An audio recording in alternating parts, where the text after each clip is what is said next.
এখন আমরা আছি হাওড়া ব্রিজের স্টেশনের ছাদে, কারণ এটা হচ্ছে ওয়েট রুম।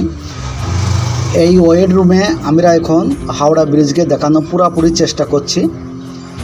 আর এসব হচ্ছে, এটা হচ্ছে টেরিস, আর এখানে সব দেখছেন সেলফি টেলফি তুলছে। আর ডান দিকে আছে রেস্টুরেন্ট, টি সব, মানে 10 টাকা করে ভাড়া নেই ঘন্টায়। তো আমরা এখন হাওড়া ব্রিজটা পুরোপুরি দেখানোর চেষ্টা করলাম। আর দেখতে পাচ্ছেন, আর যত আছি এখন হাওড়া স্টেশনের ছাদের ওপর, আর এটা হচ্ছে হাওড়া জেলা, আর হাওড়ার ওই পারে হচ্ছে কলকাতা জেলা। তো আজকে আমরা নিচে চলে এলাম, আর আস্তে আস্তে দেখছি আমরা কলকাতার দিকে যাব। তো দেখতে পাচ্ছেন, সম্পূর্ণ দেখানোর চেষ্টা করব।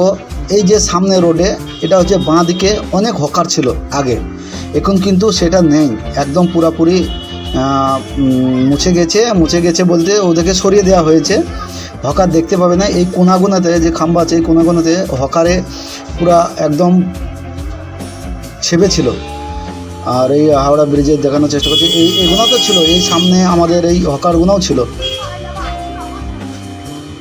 আর এদিকে বাস কলকাতা থেকে আসছে, কলকাতা শিয়ালদা এই বাস।